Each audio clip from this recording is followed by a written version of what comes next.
mostly centered in southwestern Ontario.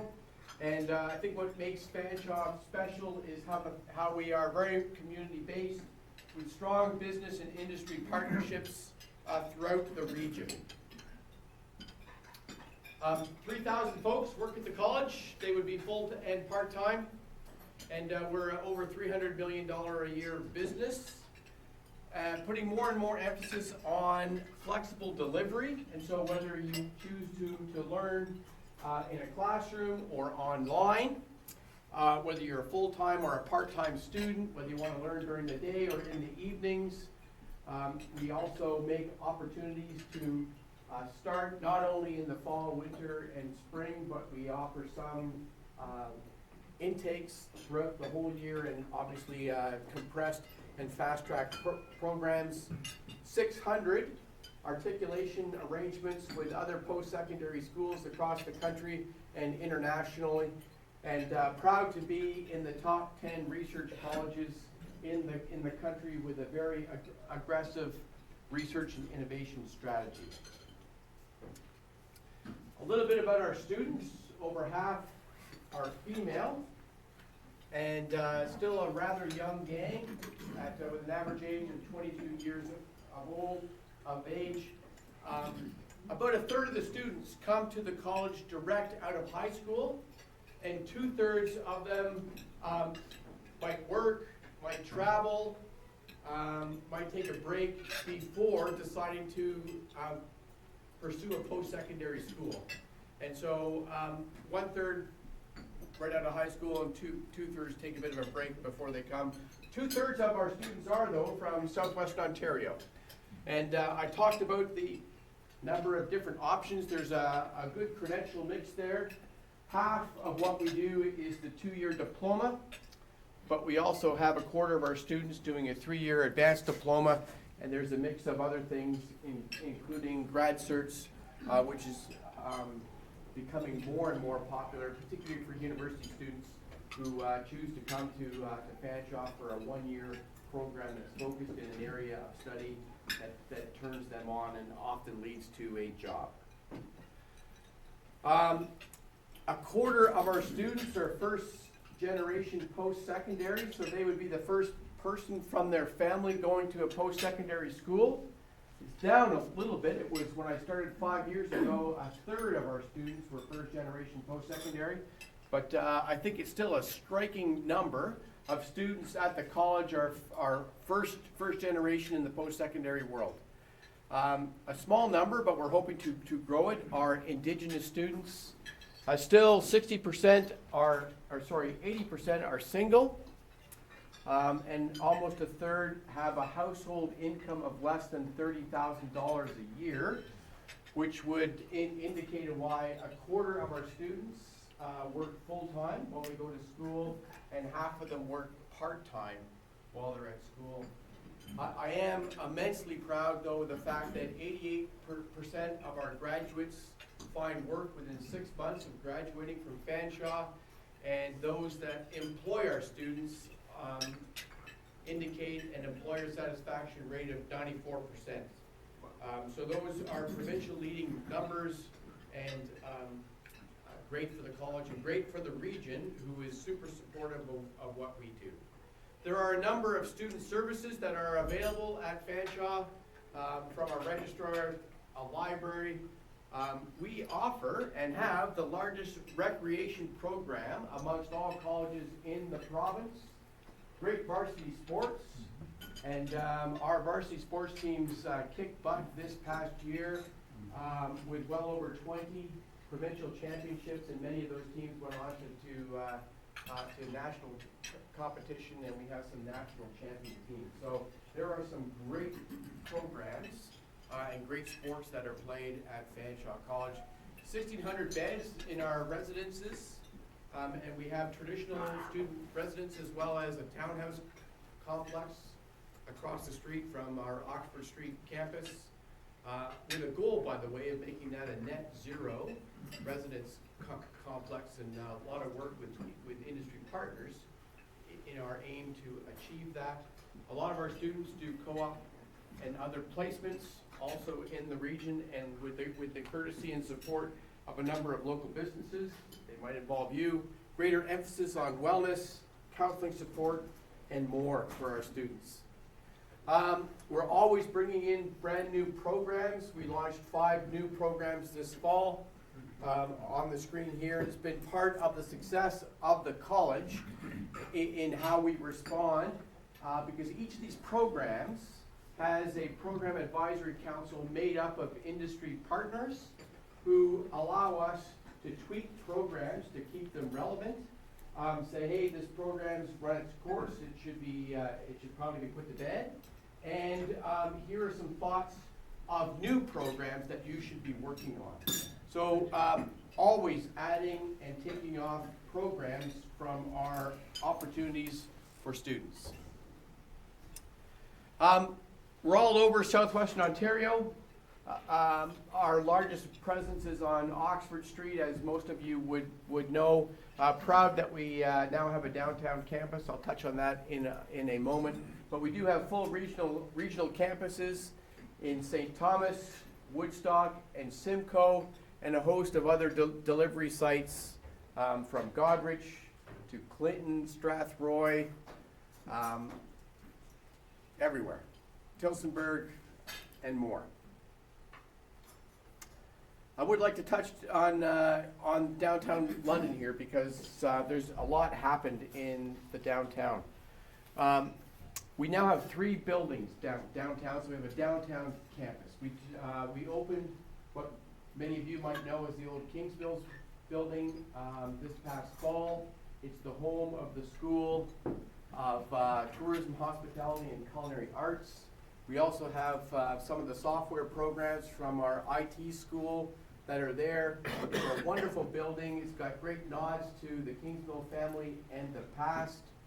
I hope that you at some time have the opportunity to check it out. It's vibrant, it's alive, it's modern, and then some. And right across the street is the School of Digital and Performing Arts. And so some of the most sought after programs are delivered there. It's where our theater programs are, our gaming, and our digital design programs are all delivered at the School of Digital and Performing Arts. And something that some of you might not know about is Access Studies and Community Employment Services is now just out the back door of the Kingsmills building. It's on top of the Shoppers Drug Mart building, and you might know it as that, but it's 131 or 431 Richmond Street. And there are a host of great services there that support our community here in London. We also opened this past fall the Center for Advanced Research in Biotechnology. I had no idea that the agri-food sector in London and southwestern Ontario is as large as it is, but it is a huge growing sector, and our lab here helps industry partners trial, experiment, grow different thoughts and ideas. And we have 2 mirror labs, one for students and one for our industry partners, and it really is an exceptional $10 million in investment on Oxford Street. We opened a student wellness center a couple of years ago. Hopefully you have the advantage to take, you are able to use it and take advantage of it. It's an exceptional place. 3 floors, state-of-the-art facilities, and it emphasizes both fitness and emotional wellness. A great partnership with the Fanshawe Student Union that helped fund that Student Wellness Center. It's a $28 million project. Something we're putting more emphasis on now is innovation, and we have a dream to create a concept that we call Innovation Village, centered on community. There's both a physical and a virtual aspect to it. It brings teaching and learning out of traditional classrooms and pairs it up with engaged staff, community partners, industry to help solve industry problems, to help students learn, grow the skills that they will need to excel in a more complex business environment of tomorrow.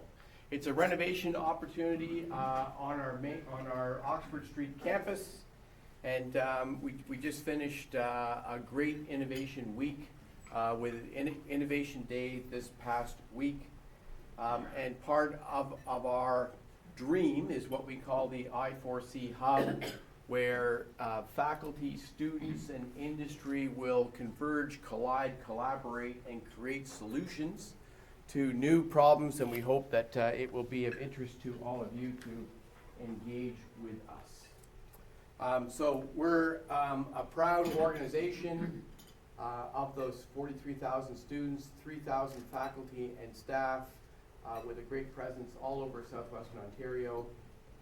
Proud to be here. Jillian and I are excited to be able to share and answer questions that you might have on Fanshawe College. I hope I didn't speak too long, but I wanted to provide some opportunity for questions or thoughts that any of you might have. Thank you. So Peter, with 35 years in the Canadian military, in the rank of Lieutenant General, did your experiences there come into play at all in the running of this college? So I spent 35 years training Canadian soldiers.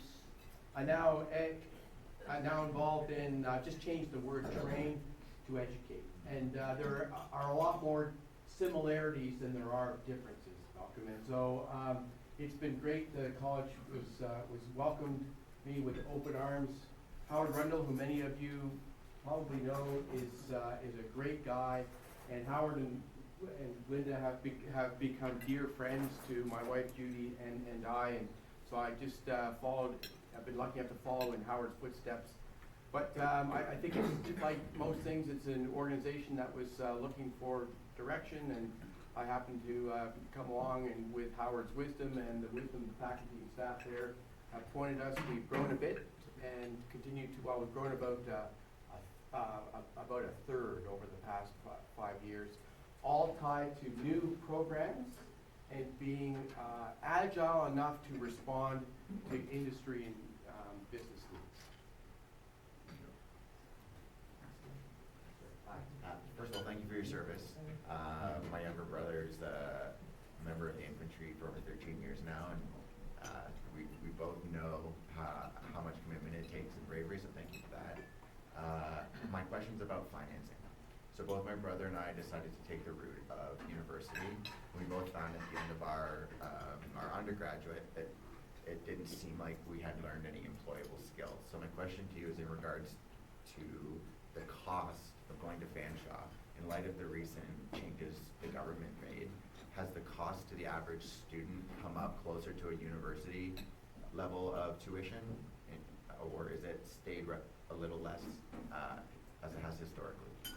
So a year cost to university versus college, it's about half, and that's just the way. Is it climbing though? No, it's not any faster than the university. In fact, we are so we're a provincial school, and so the province tells us what our tuition rate is, and in fact, next year has directed that tuition rates are 10% lower than they are for this year. So that's about a $5.2 million hit on our anticipated revenue. So it's about a half cost, and we do have a lot of university students that come for the one-year postgraduate programs that we offer because it complements the learning. We also have a lot of students who do their diploma and then take a pathway into a university program as well. So combined degree, like combined programming with Western or King's or something. Yeah, there could be and should be a lot more. I had lunch a couple weeks ago with the new soon-to-be president at Western, and we talked about additional pathways, collaborative programs. We have some. A good example would be a nursing program where they do a couple of years at Fanshawe and the last 2 years at Western. We have some in the digital space too. We had some in the communication space, but Western's so large and there's such demand for Western's programs that, they need us less than you would think. May I ask a follow-up? Was that, Yeah, sure. how many, do you have a number or an idea of how many of your students graduate with OSAP debt as a proportion of your students? So we have 70% of our students access OSAP through one form or another, that being a combination of grant and loan. So I can tell you that until the current government changed, so the Liberal government 2 years ago made some amendments to OSAP so that it was, so the tuition aspects were free, we would have had 53% of our students accessing OSAP for that tuition. So all that to say, a large number of Fanshawe College students access OSAP to allow them to have that post-secondary credential. I happen to know that you've got also programs for international students, a big program, and a big program for those with bursary, with kids who have one special need or another. I was wondering if you could touch on that briefly, just how that is looking forward and looking back. Sure. I'll hit international first. There are a large number of international students that study at Fanshawe, approaching 6,000 right now. So that would be, they represent about 28% of our full-time post-secondary student body. They are from 96 different countries, and they study in 152 different programs. So, albeit most of them are centered on business and IT-related programs, more and more in the service type programs, but there are a huge number of international students. They bring different cultural approaches, different language, different way of thinking, and I would be a huge fan of that. I think it just adds to the learning for domestic students, adds to the strength of our faculty and staff too. So, yes, large number of international students and a large reliance on their tuition to keep the college sector across the province afloat. We also have a number of, so we have a large access agenda to be able to support students who wouldn't be going to school, post-secondary school, if they didn't have a place like Fanshawe to allow them to go to school through accommodations, through testing centers, through specialized programs. So there would be, so we have about a third of our students which access some type of counseling or accessibility support over their journey of a year to allow them to study and have a level of success at Fanshawe. I think that's just absolutely amazing that we can do that. They graduate, they become a proud member of our society, and I think if it wasn't for places like Fanshawe, I don't know that would happen the way it does. So I think it's, I thank you for asking that, because it's an important aspect of what Fanshawe College does. Thank you. How many of the international students come strictly through English language? So we would have about 500 are studying English. We have a partnership with Western that, so it would be a tiered 10 levels of language training, and so different programs have different language needs to be able to join them. So whether they are going to be a Fanshawe student, a Western student, or they're just taking it on their own, there's about 500 at any one time studying English at Fanshawe. We have an English language institute which focuses on teaching English. Two-part question. Tuitions would be a majority of your revenue, but not all. What percentage of your total revenue would be like tuition?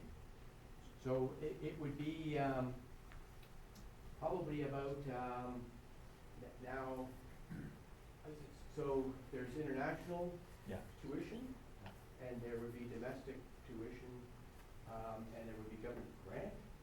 So government grant is less than 30% of our budget right now.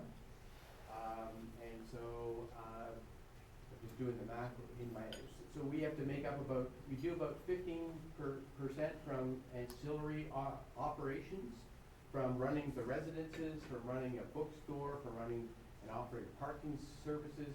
We also run a couple of businesses too, although they are super tiny.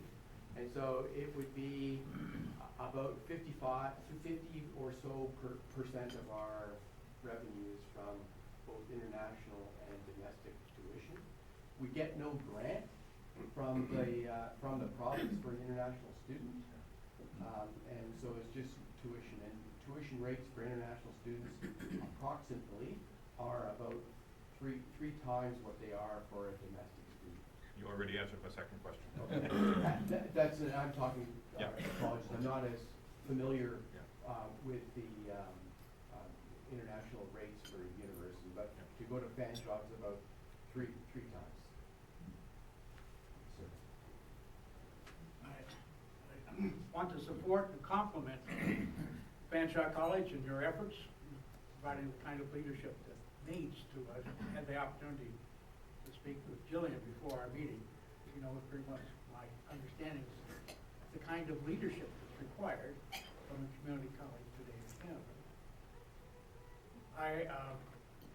I'm interested because I'm very much aware of the number of people that take their education on the Hill and end up with a diploma that leads to non-employment, and a number who then come to the college to acquire the education that will enable them to function in our society today.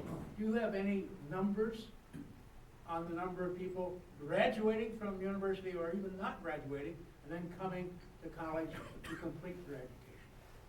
So no, I don't have the specifics. The postgraduate one-year programs, they're about 5% of our credential mix right now. It's growing hugely though. So it would be 5-ish percent of 22,000 students. Thereabouts. There are a number of international students also involved in taking a program and then taking a postgraduate program. Most, of course, international students dream about staying in Canada. Canada still has this image, because it's true, of this most beautiful country in the world with opportunity and freedom. And so it's the dream of most international students to stay in the country. Second question I have, do you have an extensive co-op, what I call a co-op program, where your students can be working in the community while they are learning in college, either one term backed up, 4 months here, 4 months there, or integrated where they can do the training and working at the same time? Huge. There are, we at any one time have over 6,000 students involved in some type of co-op placement, intern opportunity, and I bet there's many of you that are here that support that. So it is central to the learning. What we do is experiential learning. Colleges are amazing at experiential learning, and part of that are co-op placement and other opportunities. And so I thank all of you that are involved in helping students have that learning come to life in such a powerful way. Okay, just one more. Sir, as science advances and as society grows, there's an increasing need for different types of education and different skill sets being learned. Say, for argument's sake, there might be an evolving need for people to know 5G technology and how to install it and maintain it and service and so on. Who decides, who sets up the program for that? Do your team figure out that you're gonna offer a program in it, or does the government of Ontario say that we're gonna give that to Sheridan College, or are we gonna just have it morph and let somebody figure it out themselves. So it would be the government. So all of our programs need to be approved by the provincial government. So those 5 ones that we launched this past fall, and we launched 3 more at Christmas time, by the way, we're always launching. They have to get approved by the provincial government for funding so that we can offer them to our students. I would say though, so I'm a proud Western grad, by the way. Universities, their research is more focused on the knowledge research. What Fanshawe does is applied research. Normally, always teamed up with an industry or business partner that has a problem, either, or they have not enough resources for their research needs, and we unleash students and faculty working with that business to be able to get the applied research learning out of a particular business problem. It's way better than a faculty member saying, hey, I'm gonna teach you about an imaginary problem. Instead, it's real and it comes to life, it benefits the industry partner, and it makes that learning so much richer for our students as well. So I just wanted to take the opportunity to highlight the research that Fanshawe does. Very much complements the research that Western does. They do all that knowledge-based stuff, bringing brand new knowledge into the space. We take mostly what's already out there, tweak it, play with it, and take that applied research to a brand new level of understanding for normally an industry partner. I did say one more, but Jack, you got your hand up at the same time. I'll begin by saying I am a Fanshawe grad. I live in a subdivision adjacent to Fanshawe. So we, my family, have experienced a lot of negative stuff because of student activity. I just have to say Fleming Drive. But many people in our subdivision are concerned about property values because these students, their parents buy a house, move them in there with 5 or 6 other kids. They're there for 3 or 4 years. They don't look after these properties because their parents are in Timbuktu. And I know you've got some group now. We get a letter every September about how hard they're working at correcting this, and it has improved. So I just wondered if you're continuing to work at that aspect. Yeah, that's very important to us, the relationships that we have with communities. We are a community college. It's actually mostly absent landlords, so it's not so much often mom and dad that are sponsoring a house for junior to learn. It's an investment opportunity from a landlord, normally in Toronto, who would have some type of property manager that would turn it over, and it's definitely driven by profit more than anything else. We do our best to work with all of them, and we do our best to, so this past March the 17th, we tracked that with more emphasis and energy than you would believe. It was a Sunday. We know exactly where it is in the academic cycle. We study weather patterns. We often do a rain dance, hoping that it's going to rain on March the 17th. But there were so many options for our students to be active, to be involved, to do sports, to do different rec things that whole Sunday. Free food. The residences had a host of different programs, all in aid of working with community, providing options for students, neat, cool, different things to keep them hopefully drinking a little bit less green beer than they otherwise would have had we not had all these programs for that particular day, and other things like the start of the school year. We would have even more in place, trying to make sure that we are a good community neighbor of yours and everybody else in our area. Well, the noise is a lot less when they're, especially at orientation. Yeah, that's a, It's improved a lot. yeah, it certainly is an exciting week for many students who are in their eyes free for the first time in their life. Thank you all very, very much. Thank you, Peter. Just want to give you a few more facts about Fanshawe you may not be aware of, at least as it relates to myself. My father was a principal and guidance counselor, and he said, I'm the oldest of 4 other siblings, that you gotta go to college if you want to get a career. You only go to university if you want to go to a professional school.